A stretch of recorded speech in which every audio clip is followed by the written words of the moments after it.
প্রথম থেকেই যখন কাজ শুরু করছিলেন আস্তে আস্তে, তখন কি মনে হয়েছিল যে এইরকম মানে ক্যারেক্টার গুলো বা চরিত্রগুলো এই শেড হয়ে থাকবে, দর্শকরা বেশ ভয়ই পাবে আপনাকে? তুমি আমায় চেনো না সাধন মজুমদার, বেইজ্জতির বদলা আমি নেবই। আমি যখন শুরু করেছিলাম তখন শুরুটা সিনেমার পর্দায় একবার আমায় মানুষ দেখবে, তাতেই আমার জীবনটা সার্থক। আপনার বরাবরই এই লুকটাই ক্যারি করতেন। হ্যাঁ, লোকটা মানে এই গোপ নিয়ে এই নিয়ে তুমি কি এসছো ভাই এখানে অভিনয় করতে, লিটারালি অনেকবার অপমানিত হতে হয়েছে, দূর করে তাড়িয়েও দিয়েছে। সেই সময় যেভাবে কাজ করতেন, রেগুলার বেসিসে সিনেমা, টেলিভিশন, সেরকম এখন কি সেই যথেষ্ট সুযোগ আসে? যুদ্ধ হচ্ছে জিত আর মিঠুন দা, সেখানে তোমার একটা ভালো ক্যারেক্টার আছে, তোমাকে বুক করলাম 15 দিন, কাউকে ডেট দিও না, তোমার এটা ব্লক করা হলো ডেটটা। আপনার কাজের অপেক্ষায় বসে রইলাম, কিন্তু আপনি তো কিছু জানালেন না, এই ক্ষতিপূরণটা কে দেবে আমায়? আচ্ছা, অ্যাকশন দৃশ্য করতে গিয়ে কোনো সময় বড় বিপদের সম্মুখীন হ্যাঁ, হয়েছেন? অনেক সময়। এটা হচ্ছে শিবার ছবি, মানে বোমাদার সাথে হুম, ছিলাম। হুম। বেনুদার সাথে আমার ফাইট হচ্ছে, তা বেনুদা আমাকে একটা ঘুষো মারবে আর আমার পেছন দিকে পড়ার কথা, পেছনে আমি পড়েছি, পড়ে গিয়ে চোখ খুললাম, আমি দেখছি আমি ট্রাকের তলায়, মানে এক চুল বাম্পার থেকে ক্রস করে আমি ট্রাকের তলায়। ওটা যদি আমার এখানে মাথায় লাগতো, আমার স্পট ডেট। যথেষ্ট নিরাপত্তা কি থাকতো?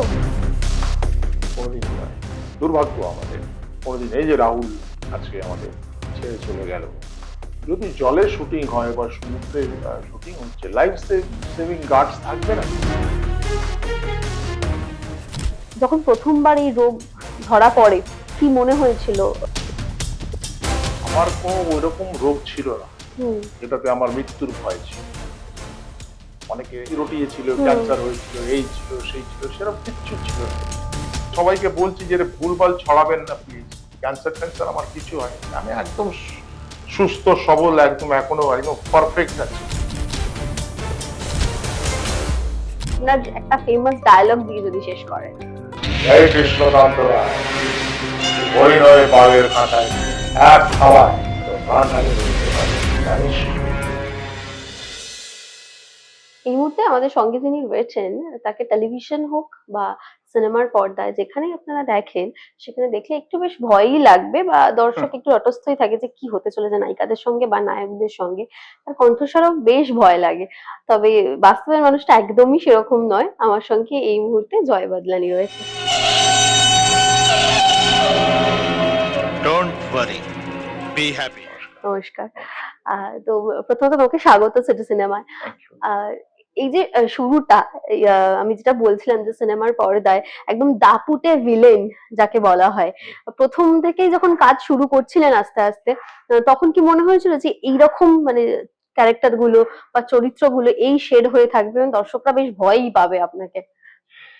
না, বেসিক্যালি আমি যখন শুরু করেছিলাম তখন শুরুটা মানে ঠিক ওই সিনেমার পর্দায় একবার আমায় মানুষ দেখবে, আমার বন্ধু বান্ধবরা দেখবে, তাতেই আমার জীবনটা সার্থক হবে আর কি, ওই চেষ্টা। কিন্তু হ্যাঁ, চেষ্টা তো ছিল, তার জন্যই তো 7 বছর স্ট্রাগল করেছিলাম, মানে সে দিন রাত। তার জন্য যা যা দরকার একটা সিনেমায় অভিনয় করতে গেলে, যেসব মানে আমাদের মানে কোয়ালিটিস দরকার, যে ট্রেনিং দরকার, সেটার জন্য লোকের কাছে গেছি, শেখার চেষ্টা করেছি। কিন্তু শেষমেশ যখন আমি কাজ পাই, তখন অভিনয় বলতে আমি ইনস্টিংক্টে অভিনয় করছি, হুম, তখন আমি তৈরি অভিনেতা নই। মানে আমি দেখে দেখে দেখে দেখে হুম, শুনে শুনে শুনে শুনে একটা মানুষ যতটা, কিছুটা বই পুঁথিগত, কিছুটা এদিক ওই দিক থেকে হুম।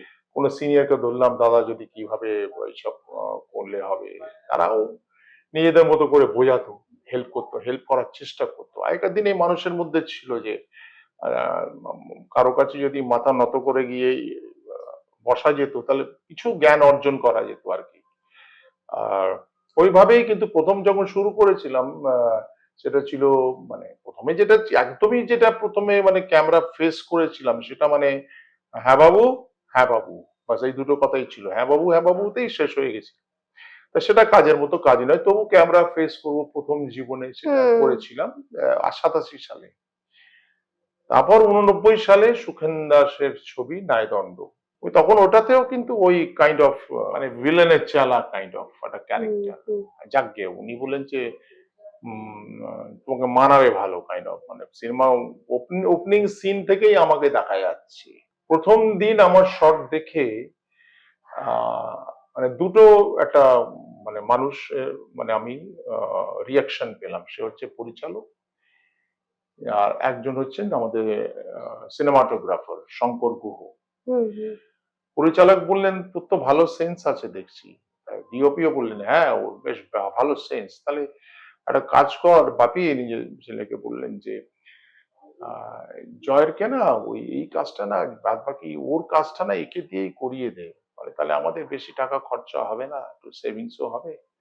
আর ওকে মানে আরেকজনকে অনেক বেশি টাকা দিতে হচ্ছিল, সে আমাকে তো না দেওয়ার মতোই। তখন তো আমি টাকা ভাবছি না যে আমি কি পেলাম না পেলাম, হুম। কি পাবো না পাবো, সেটা তো মাথায় ছিল না। কাজটা গুরুত্বপূর্ণ। কাজটা মানে এত এক্সাইটেড ছিলাম যে এই কাজটা, তা সেখানে দুদিনের কাজটা 6 দিনের হলো। হুম, আর ভালো অভিজ্ঞতা হলো। আর যিনি আমাদের সিনেমাটোগ্রাফার ছিলেন হুম, হুম, শঙ্কর গুহ, ওনার খবর আমি অনেকদিন পাইনি, আমাদের মধ্যে আছেন কি নেই এখনো এই পৃথিবীতে আমি জানি না। অনেকবার খবর নেওয়ার চেষ্টা করেছি, হ্যাঁ, এখনো মানে উনি আমায় বললেন যে তোর মধ্যে দারুণ সেন্স আছে, আমি দেখছি তো, তোকে একটা কাজ করো, একটা জায়গায় নিয়ে যাবো, অনেকদিন ধরে একটা হিরোর জন্য ছেলে খুঁজছেন। আমি আরো খুশি হয়ে গেলাম। তখন আমাদের চেহারা ওরকমই ছিল হুম, বেসিক্যালি, হুম, হুম, কামাল হাসানের মতো দেখতে। হুম, ওই হুম, হুম, সবাই আমাকে কামাল কামালই বলতো। উনি নিয়ে গেলেন আমাকে প্রয়াত দীনেন গুপ্তর কাছে। যখন ওনার কাছে নিয়ে গেল আমাকে, আমি তো অবাক যে ওনার কাছেই যাচ্ছি, মানে ম্যাজিকের মতো। ওনার বাড়িতে আমি ঢুকছি, জাস্ট জুতোটা এরকম খুলে গিয়ে তাকালাম, নমস্কার করতে বলে হ্যাঁ এরকমই তো চাই। এন্ড ম্যাজিক, বলে না ম্যাজিক হ্যাপেন্স, হুম, মানে ম্যাজিকের মতো ওই ওনার ছবিতে আমি হিরো হয়ে গেলাম। বা দুটো হিরো, তার মধ্যে আমি একটা, দুটো হুম, নতুন ছেলে, নতুন মানে এই করে। আর তারপরে এলো বিবাহ অভিযান। ওখানেই একজন আমাকে প্রোডাকশন ম্যানেজার, তিনিও আজ আমাদের মধ্যে নেই, প্রয়াত গৌর গঙ্গোপাধ্যায়, গৌর গাঙ্গুলি।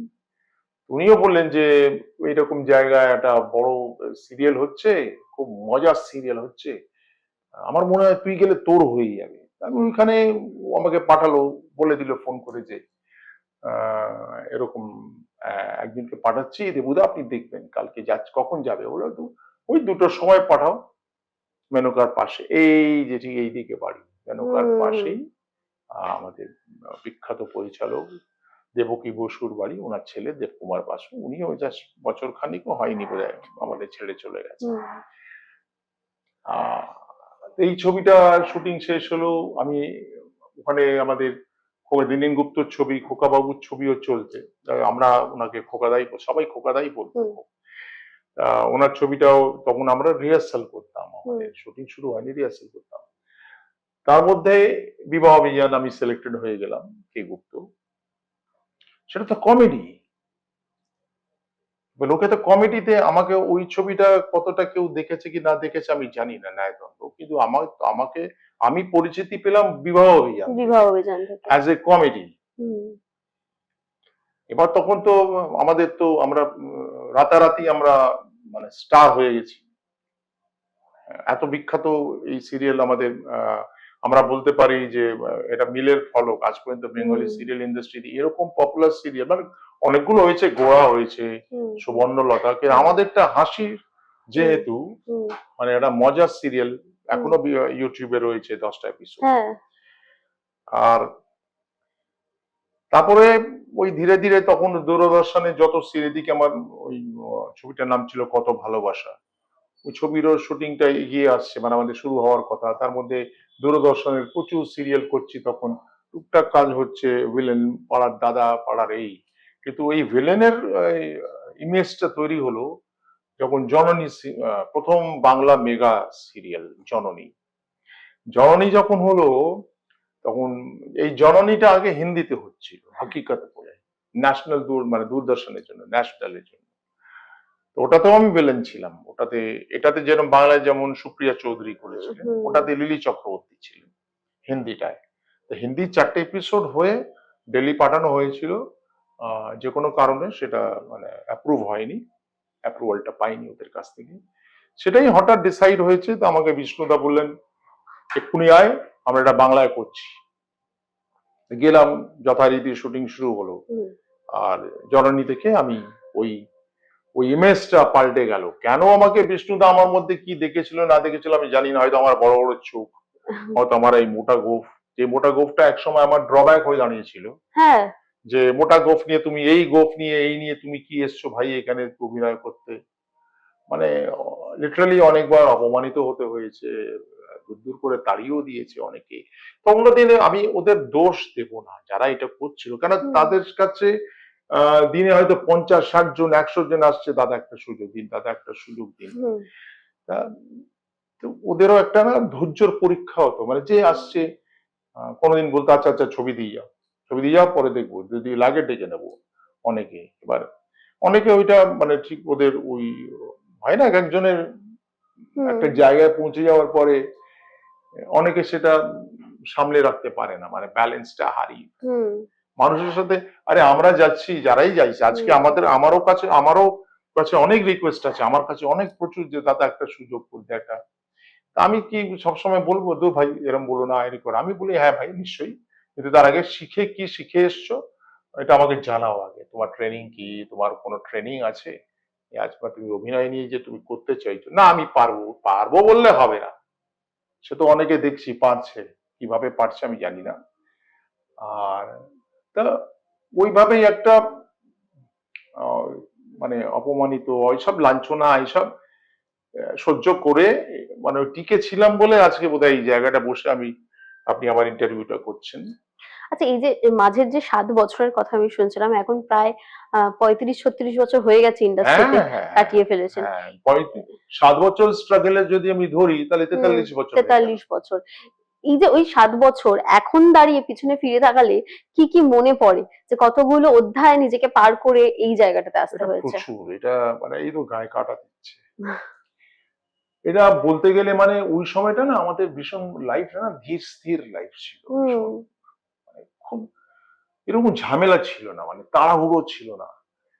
কিন্তু ওই আমার মনে আছে যে আমি ক্লাস 8-এ যখন, তখন আমরা যেহেতু ব্যবসায়িক ফ্যামিলি, আমার বাবা হুম কিভাবে পরিবারকে এক রাখবো, পরিবারের মুখে কিছু তো তুলে দিতে হবে, ওই হুম হুম নিয়েই বাবা ওই ব্যবসা করতেন। তো ডেডিকেটেড টু হিজ বিজনেস, উনি ওর কোনো দিকে হুম তাকাতেন না। আমার হুম যদি পড়াশোনা বা আমার বড় হওয়া, বড় হয়ে ওঠাটা সম্পূর্ণ আমার ঠাকুমা করেছিলেন আমাকে। ক্লাস 8 থেকে আমাকে ব্যবসায় বাবা ঢুকিয়ে দিয়েছিল।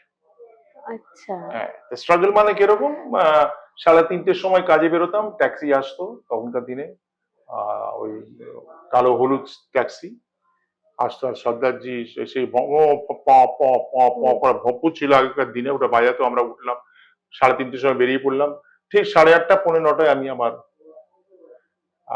বাড়ি ফিরে আসতাম। ফিরে এসে তাড়াতাড়ি স্নান করে কিছু খেয়ে, আগেকার দিনে আমরা ছোটবেলা আমরা জানি সবাই যারা ওদের মনে পড়বে যে রুটির মধ্যে একটু ঘি দিয়ে দিল, চিনি দিয়ে চিনি দিল, দিয়ে রোল দিলে, করে হ্যাঁ। খেতে খেতে স্কুলে ছুটলাম।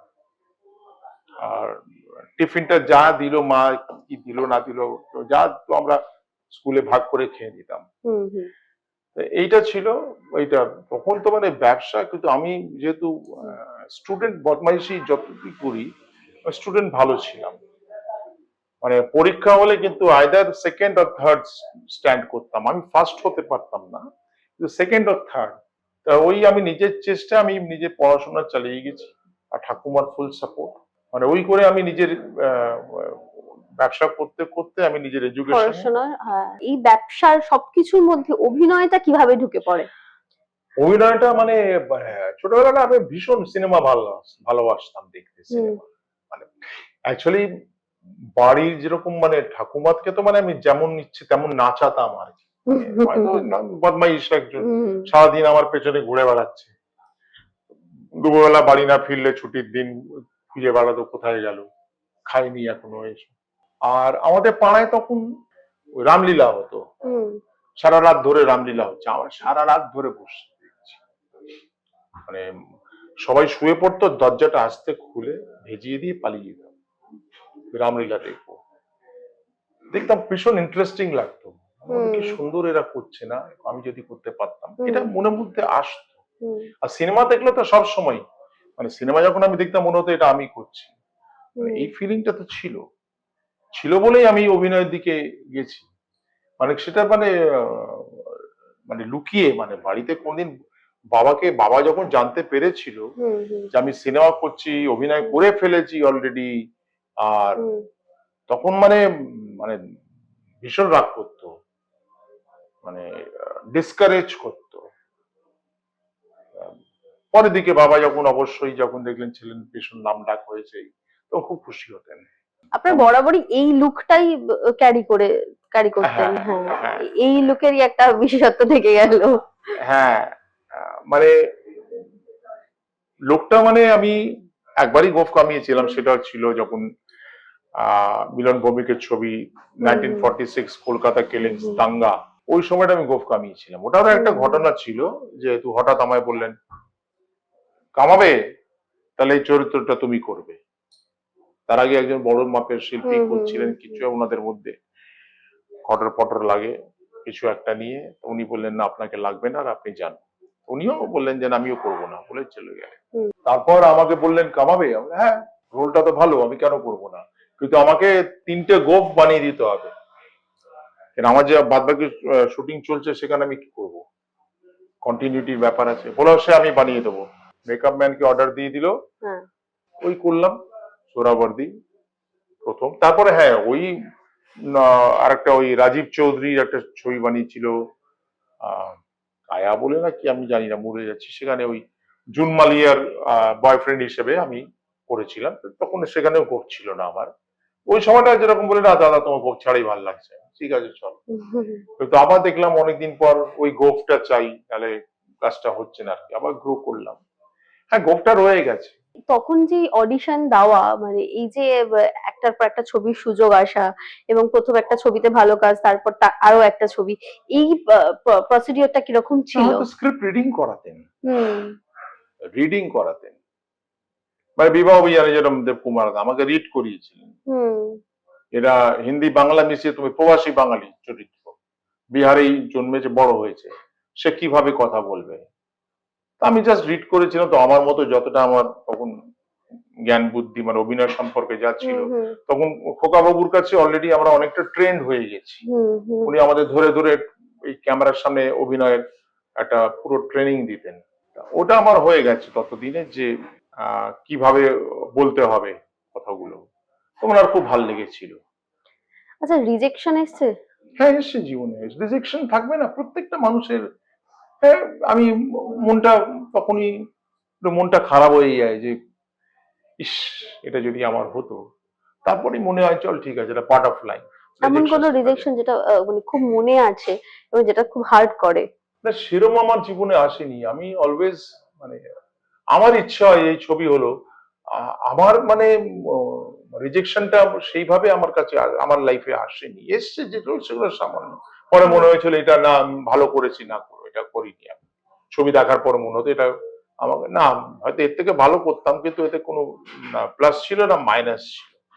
কিন্তু হ্যাঁ অনেক সময় ছবি হচ্ছে যেখানে প্রচুর চরিত্র আছে, হুম, যেরকম একটা ছিল মনে, যেখানে সামনে থেকে বলা হয়েছিল যে আপনাকে কাস্ট করলাম, এটা ছিল ভেঙ্কটেশের ছবি জুলফিকার, হুম, হুম, সৃজিত মুখার্জি পরিচালক।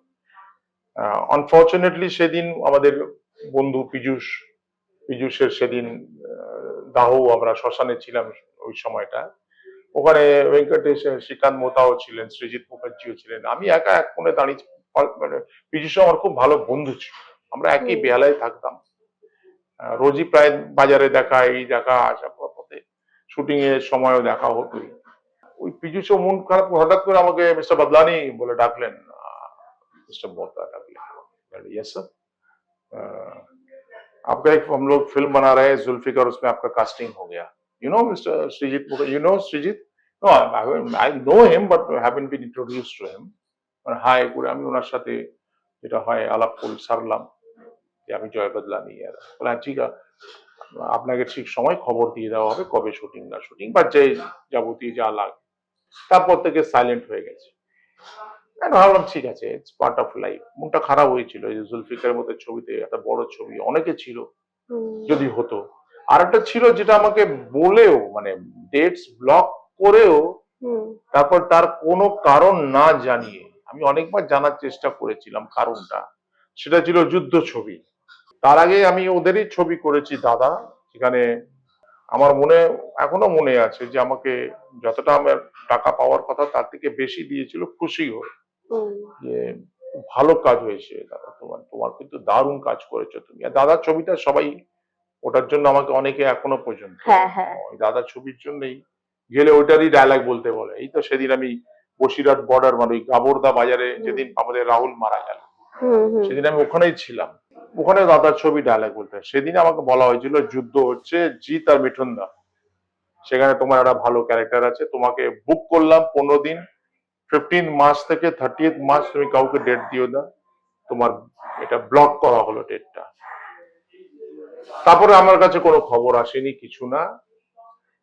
আমি অনেকবার চেষ্টা করেছিলাম জানার, অনেক সময় দেখা হয় প্রযোজকের সাথে, হুম কারণটা কি, লেট মি নো অ্যাটলিস্ট। আপনার এই রেসপন্সিবিলিটি তো আছে আমাকে করতে। আমার ডেট ব্লক করে আমি কাউকে অন্য কোনো কাজ ধরলাম না, কিছু না, আপনার কাজের অপেক্ষায় বসে রইলাম, কিন্তু আপনি তো কিছু জানালেন না। এই ক্ষতিপূরণটা কে দেবে আমায়? আমার 15 দিন যে আমি বসে রইলাম, তখন আমি দুবেলা 3 বেলা করে কাজ করি। আমি প্রত্যেক ছবি, ছোট ছোট ছবি তো ছিলই, বড় ছবিও ছিল। তা কোনো উত্তর, হ্যাঁ ঠিক আছে ঠিক আছে, পরে পরে আবার তারপরে কোনো সঠিক উত্তর নেই, কিছু নেই। সেটা আমার যেটা মনে হয় যে আমাদের বাংলা ইন্ডাস্ট্রি সবার ক্ষেত্রেই হয় কাঠিবাজি। কেউ হয়তো করেছে, তার জন্য আমার কাজটা হয়নি। এই এরকম কিছু ঘটনা যেগুলো আমি মানে ঠিক আছে আমার কপালে ছিল না হয়তো।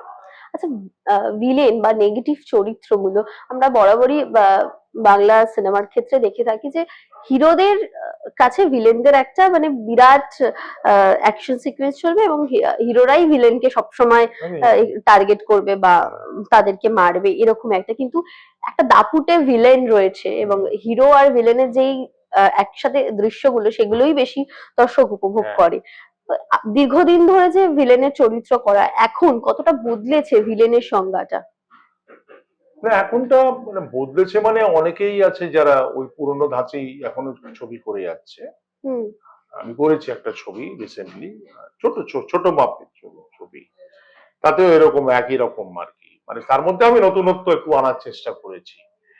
যেরকম আগেকার দিনে আমাদের একটু লাউড অভিনয় হতো, হুম হুম এখনকার দিনে হুম সে লাউডের ব্যাপারটা নেই। এখন হুম আজকের দিনে বিহেভিয়ারিয়াল মানে একদম পুরো মানে যেমন আমরা একে অপরের সাথে কথা বলি হুম অ্যাজ হুম ওয়েল, তাই সেটা থেকে একটু ড্রামাটাইজ করে যে যতটুকু হুম করা যায় হুম হুম ওইটুকু করা। আদারওয়াইজ যদি রিকোয়ারমেন্ট থাকে তখন করতে হয়। মানুষ এখন এটা তো ডাইরেক্টার্স মিডিয়া, পরিচালক যদি বলেন না দাদা আমি ওইটাই চাইছি আপনার হুম থেকে, হুম হুম ওই হুম আপনার রূপটা চাইছি, হুম। ঠিক আছে এই সেটা। রূপের ক্ষেত্রেও যদি আসি যে এখন মানে আপনি যেরকম বলছিলেন যে এই যে বড় চোখ বা গোফের যে একটা বিশেষত্ব রয়েছে আপনার লুকে, সেক্ষেত্রে এখন একটা বদল এসছে যে সুদর্শন মানে একদম হ্যাঁ নর্মাল হ্যাঁ হ্যাঁ ভিলেন হ্যাঁ থাকতে হয়। হ্যাঁ হ্যাঁ, সময়ের সাথে সবই পাল্টে যায়, হুম পাল্টাবে। বাট ঠিক আছে, এটা আমরাও নিজেকে রাত দিন আপগ্রেড করছি অ্যাজ এ অভিনেতা। হুম আমি তো হুম সেই যুগে পড়ে নেই, আমিও পড়ে নেই। আমি রিসেন্টলি যে হিন্দি ছবিটা শুট করে এলাম, হুম সেটা অন্যরকম ব্যাপার আছে টোটালি। আহ এরা পরিচালক যেরকম চাইছে সেরকমই আর কি। সেরকম হ্যাঁ। কারণ মানে এটা তো আমাদের হাতে কিছু করার নেই। হ্যাঁ আমার যখন জায়গা বুঝে ওইটুকু জায়গা যখন পাই তখন নিজস্ব কিছু করার যেখানে আহ, দেখানো, নিজস্ব কিছু করে দেখানোর সুযোগটা পাই, তখন নিজের মতো সেইটুকু করে সেটা বেরোবে বেরিয়ে একদম আসে একদম। সেটা। তখন ওরাই বলে বা এটা তো দারুণ দাদা, এটা হুম বেরোলো, মানে এটা চলে আসে বিকজ আমি একটা চরিত্রে আছি, সেই চরিত্রের মধ্যে থাকতে থাকতে যতটুকু ও, মানে মানে ওই গ্রাফের মধ্যে থেকে হুম। বাইরে তো যাব না। আমার মানে রিলেভেন্ট যত যেগুলো জিনিসগুলো করলে ভালো লাগবে সেগুলো অটোমেটিক্যালি হয়ে আসে। আচ্ছা, অ্যাকশন দৃশ্য করতে গিয়ে কোনো সময় বড় বিপদের সম্মুখীন হ্যাঁ হয়েছেন? অনেক সময়। মানে একটা তো বেনুদার সাথে মানে আমাদের সব্যসাচী চক্রবর্তী দাস, এটা হচ্ছে শিবা ছবি, মানে বুম্বাদার সাথে হুম ছিলাম। হুম বুম্বাদা, বেনুদার সাথে আমার ফাইট হচ্ছে, তা বেনুদা আমাকে একটা ঘুষো মারবে, আর আমার পেছন দিকে পড়ার কথা, পেছনে আমি পড়েছি, পড়ে গিয়ে মানে আমি শুধু চিৎকার শুনলাম, চিৎকার শুনলাম, কারণ আমি দেখলাম যে আমি যখন পড়লাম, চোখ খুললাম, আমি দেখছি আমি ট্রাকের তলায়, মানে একদম পুরো চাকার ওই ডিফেন্সালটা আমি দেখছি, মানে আমার মাথাটা ট্রাকের যে ওই লোহার বাম্পার থাকে, মানে এক চুল বাম্পার থেকে ক্রস করে আমি ট্রাকের তলায় চলে গেছি। ওটা যদি আমার এখানে মাথায় লাগতো, মানে আমার স্পট ডেট। এটা ছিল। আর একটা ছিল একজন বড় মাপের অভিনেতা, কি বলবো, নাম বলছি না, উনি আমাকে এই জায়গাটা ঘুষো মেরেছিলেন। মারার কথা নয়, আমার তো মিঠুনদা, বুম্বাদা এসব ছুঁয়ে বেরিয়ে যায়, কিচ্ছু হয় না। বুকে লাথি মারবে, ছুঁয়ে বেরিয়ে যায়, কিচ্ছু হয় না। আমাদের নিজেরাই পড়তে যেগুলো করতে হয়। উনি জানি না, মানে অনেকের সাথেই হয়ে করেছেন, আমাকে দিয়েছিলেন, মানে দম আটকে গেছিল একদম। আমার যে ফাইটার গুলো আছে, স্টান্টম্যান যারা, আমি নাম করে বলছি, বাবান, কৃষ্ণেন্দু, নান্টু, বিমল, এরাই আমাকে তুলে মানে শুইয়ে দিয়ে আমাকে সেবা করে, মানে আমার এখানে যেরকম আমাদের এমার্জেন্সি সিপিআর যেটা হয় দিয়ে, ওরা আমাকে, ওরা জল টল খাইয়ে মানে তরতাজা করে তুললো। আর মানে যিনি করলেন তিনি তো বললেন, সরি ভাই, সরি তো বললে হবে না, এটা মানুষের তো প্রাণ চলে যেতে পারে। স্যার, যথেষ্ট নিরাপত্তা কি থাকতো? কোনোদিনই নয়। এটা তো দুর্ভাগ্য আমাদের। কোনোদিন, এই যে রাহুল আজকে আমাদের ছেড়ে চলে গেল, যদি জলের শুটিং হয় বা সমুদ্রের শুটিং হচ্ছে, লাইফ সেভিং গার্ডস থাকবে না? আমি দুর্ঘটনা হতেই পারে, দুর্ঘটনা হতেই পারে। কি হয়েছে আমি এখনো জানি না, আমাদের মিস্টিরিয়াস, নানা মুখ নানা কথা, উল্টো পাল্টা কথা বলছে সবাই। রাহুল নাকি মদ্যপান করে, রাহুল তো প্রায় অনেক দিন হলো ছেড়ে দিয়েছে খাওয়া। আগে কি ছিল রাহুল আমি জানি না, এখন তো একদম পুরো ওনার সব ছেড়ে দিয়েছে। কি করে হয় আমি জানি না।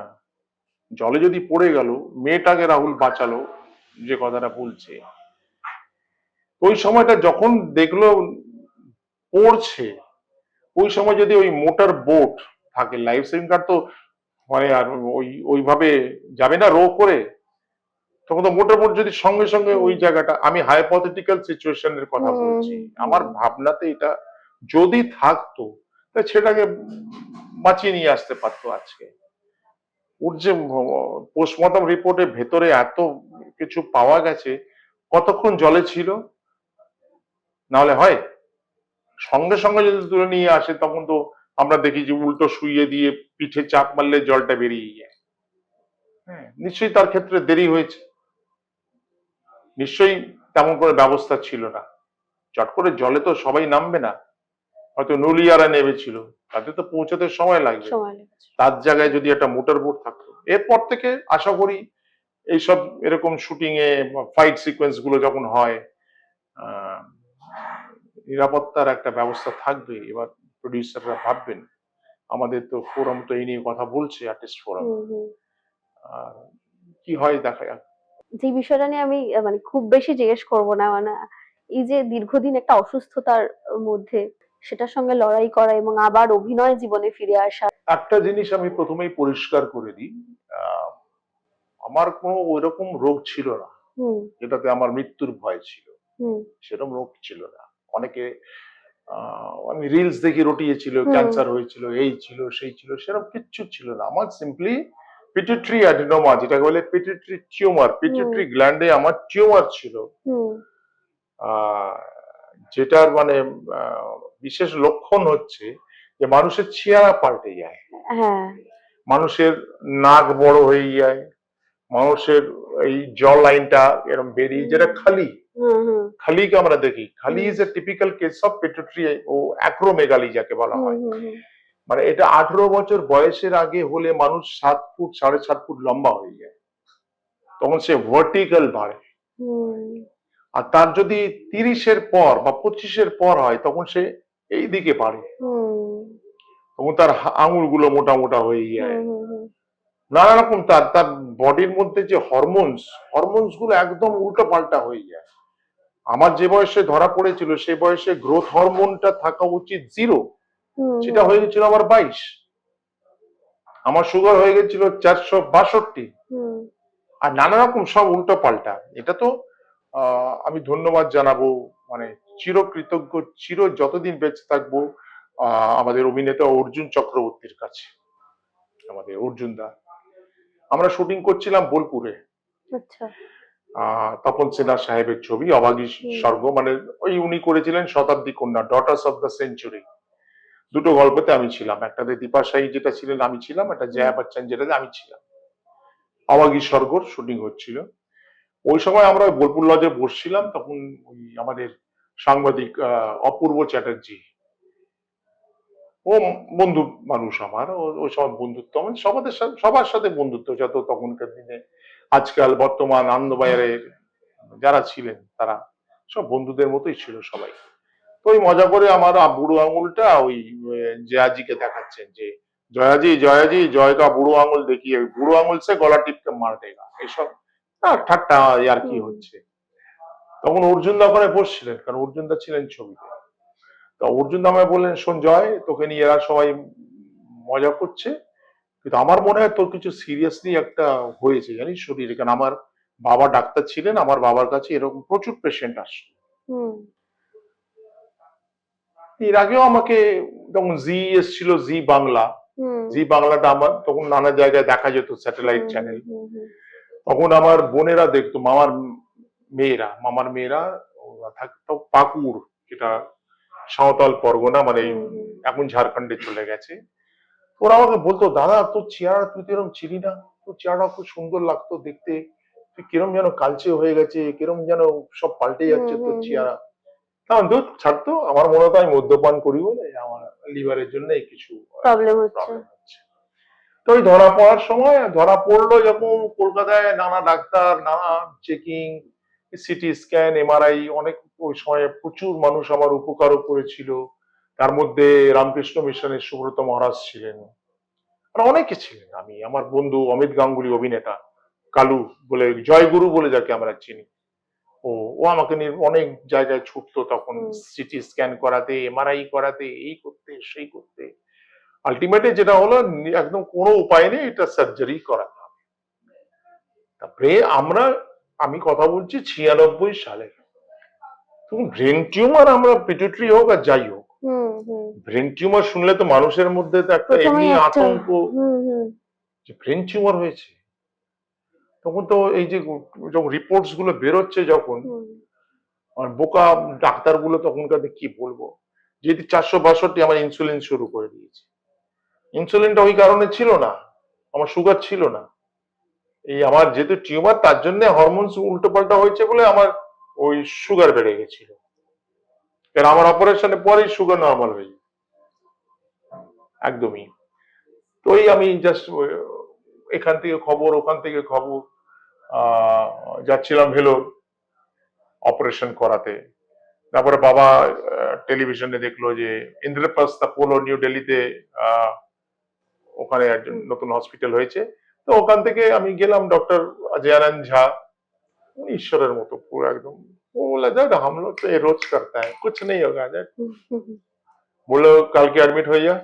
15ই আগস্ট আমাকে দেখলেন, আমার জন্য হুম স্পেশালি এলে, হুম নতুন হসপিটাল, হুম আমি প্রথম কেস ওদের আচ্ছা সার্জিক্যাল ডিপার্টমেন্টের।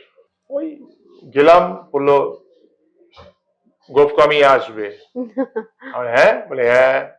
আর পকেটে আমার সিগারেট ছিল, বলে কাল থেকে নো স্মোকিং, आज पी लो जो मर्जी, इतना, कल से नो स्मोकिंग। ওই গোফকামিয়ে থ্রু নাক ট্রান্সফেনাডাল বলা হয় এটা, 6.5 ঘন্টার অপারেশন হলো। আর ওই 1 বছর, মানে প্রথম 2.5 মাস তো মানে ওই কি দুর্ভোগ, মানে হুম সেই যন্ত্রণা কোনো মানুষের যেন না হয়। আর সেই যন্ত্রণাটা, মানে একদিন আমি বোভোরেন ইঞ্জেকশন ছাড়া ঘুমাই, মানে রোজ রাতে বোভোরেন ইঞ্জেকশন, একজন কম্পাউন্ডার ঠিক করা ছিল, হুম। আগে ফোন যেত, সে সাইকেল নিয়ে আসতো, রাত্রির ইঞ্জেকশন দিত, তারপর আমি তারপর ঘুমাতাম। 2.5 মাস কেটে গেল, মানে ভালো সময় যেরকম আসে খারাপ সময়ও কেটে যায়। আমি বলতাম যে না, একটু ওজনটা বেড়ে গেছিল। আগেকার দিন যদি যারা সিনেমা দেখে তারা আমাকে বলে কিরম চেহারা ছিল, ওটা চেহারা ছিল টিউমারের। আমার অপারেশন হওয়ার পর ওই যত স্টেরয়েডস আমার শরীরে ঢুকেছিল তখন ওটারই এফেক্টে মানে ওই রকম আমার চেহারা হয়ে গেছে। তারপর আবার আবার নর্মাল হতে হতে ধীরে ধীরে ধীরে ধীরে ওয়ার্কআউট করে করে জিম করে করে ছোটাছুটি করতে করতে শরীরটা নর্মাল হয়ে গেল। আর এটা যাদের সবাইকে বলছি যে ভুলভাল ছড়াবেন না প্লিজ, ক্যান্সার ট্যান্সার আমার কিছু হয়নি, আমি একদম সুস্থ সবল, একদম এখনো একদম পারফেক্ট আছে। এগুলো প্লিজ ছড়াবেন না, ভুলভাল কোত্থেকে শোনেন উল্টো। এই যে দিদিও শুনে এসেছিল কোত্থেকে যে মারক রোগ, সেরকম কিচ্ছু নয়। আজকে ব্যাপারটা ক্লিয়ার করে দিলাম। এখন টলিউড ইন্ডাস্ট্রিতে কাজের পরিসরের কথা, যে কতটা সেই সময় যেভাবে কাজ করতেন বা একদম পর্দায় যেভাবে রেগুলার বেসিসে সিনেমা টেলিভিশন, সেরকম এখন কি সেই যথেষ্ট সুযোগ আসে? সুযোগ খুব আসে, মানে সুযোগ সেরকম ছবি হচ্ছে হয়তো কিছু অন্য ধরনের ছবি হচ্ছে। আর আর মানুষ আমাকে একরকম চরিত্রে দেখে এসছে। তারা একটা অভিনেতাকে তারা নতুন ভাবে ট্রাই করতে চায় না, কেন জানি না। অভিনেতা তো অভিনেতা, আমি তো কমেডি করে এসছি। এই তো আমাদের রিসেন্টলি একটা নস্যির কৌটোর ছবি বেরিয়েছে, আমি পুরো কমেডি করেছি ওটাতে। হ্যাঁ, তারপর অনেক ছবি বৌদি.com এসছিল, শাশ্বত ছিল, রচনা ছিল, সবাই ছিল, কমেডি ছিল ওটাতে পুরো। নানা রকম রোলে একটা অভিনেতা সবসময় তাকে ট্রাই করতে হবে, তাকে সুযোগ দিতে হবে। মানে অ্যাপার্ট ফ্রম ভিলেন ছেড়ে একটা পজিটিভ রোল হতে পারে, যেটা আমাকে স্নেহাশিস চক্রবর্তী দিয়েছিলেন হিন্দি সিরিয়াল, যেটা জয় কানাইয়া লাল কি তো স্টার ভারতের জন্য, একজন অনেস্ট পুলিশ অফিসার, যেটা ইভেন মিলন ভৌমিক দা আমাকে দিয়েছিলেন সত্যমেব জয়তে মিঠুনদার ছবিতে, অনেস্ট পুলিশ অফিসারের চরিত্র একটা। এরকম অনেক চরিত্র আছে যেগুলো দেওয়া যেতে পারে, মানুষ ওনারা ট্রাই করেন না। আজকাল ছবি হচ্ছে এটা কোথায়, নানা ঝামেলা চলছে এখন আমাদের। কখনো টাইপকাস্ট হয়ে যাচ্ছে এটা মনে হয়েছিল? হ্যাঁ, আমার টাইপকাস্ট হয়ে গেছে তখন। না কি হয় যে একটা এটা সাপে বড় যেটা বলে, প্রচুর কাজ আসছে একই ধরনের, ঠিক আছে, তো আমি তার মধ্যে ভ্যারিয়েশন আনার চেষ্টা করতাম, কিছু ভ্যারিয়েশন যতটা পারতাম। এখন ঠিক আছে, আমাদের টাইপকাস্ট করেই যদি কাজ পাই তাও ঠিক আছে, কি করব, কাজ তো করতে হবে, এটা তো আমার হাতে নেই। আমার হাতে যেটা আছে, আমি নিজের ছবি যেগুলো আমি লকডাউনে একটা শর্ট ফিল্ম বানিয়েছিলাম প্যানিক, সেটাতে আমি নিজের মতো করে একজন বাবার যা সন্তান ওই লকডাউনের সময় ব্যাঙ্গালোরে রয়েছে, তার কোনো খোঁজ পাচ্ছে না, মোবাইল পাচ্ছে না, তার মনের কি অবস্থা সেটা করেছি। আর একটা করেছি যেটা লিফট, সেটা একটা ওই মানে মানে একজন সিরিয়াল কিলারের উপরে 10 মিনিটের গল্প, লিফট, ইউটিউবে রয়েছে। আর একটা করেছি মুক্তি, যে বাড়িতে একজন যদি কেউ অসুস্থ হয় তাহলে বাড়ির বাকি 5 জনের অবস্থা কি হয়, তাদের কিরকম সংসারটা পুরো তজনজ হয়ে যায়, মানুষ দেখলে বুঝতে পারবে। অন্যরকম ব্যাপার। হ্যাঁ, আশা তো ছাড়ি না, আশা ছাড়ি আমি, যে যতদিন বেঁচে আছি আসবে চরিত্র, নিশ্চয়ই আসবে। আচ্ছা, কোন হিরোর সঙ্গে আপনার মনে হয় যে অ্যাকশন সিকোয়েন্স বা ফাইটের ক্ষেত্রে যে আপনি খুব কমফোর্টেবল? আমি দুজনের সাথে আমি বলবো, দুজন কেন, বাদ বাকি সবাই, যাদের সাথে মিঠুনদা, বুম্বাদা, এবং যিশু, প্রত্যেকে এদের সাথে ভীষণ কমফোর্টেবল, আমার কোনো অসুবিধা হয় না, ভেরি কমফোর্টেবল। এখন কি সিনেমা সে অর্থে বড় বড় ব্যানারের সিনেমা আমরা যা বলি সেগুলোর অফার আসছে? বড় মানে হিন্দি ছবি বললাম, আমার কাছে হিন্দি ছবি যে বোম্বে যেটা আছে আমার কাছে সেটা যথেষ্ট বড়। নতুন অনেক প্রচুর প্রোডাকশন। টলিউডের ক্ষেত্রে সেরকম, টলিউডের ক্ষেত্রে এখনো সেরকম কিছু নেই। হ্যাঁ, মানে কথাবার্তা তো হতেই থাকে, যেটা পাভেলের সাথে আমার কথা হতেই থাকে। পাভেল, এরকম অনেকে আছে যারা আমার ছবি হোক, তুমি একটা ভালো পাঠ করবে, কথা হতে থাকে। আমি আশাবাদী, আশায় বাঁচে চাষায়। Thank you so much. এবং শেষ করবো আমরা শেষের দিকে, লাস্টে একটাই বলবো যে আপনার একটা ফেমাস ডায়লগ দিয়ে যদি শেষ করেন।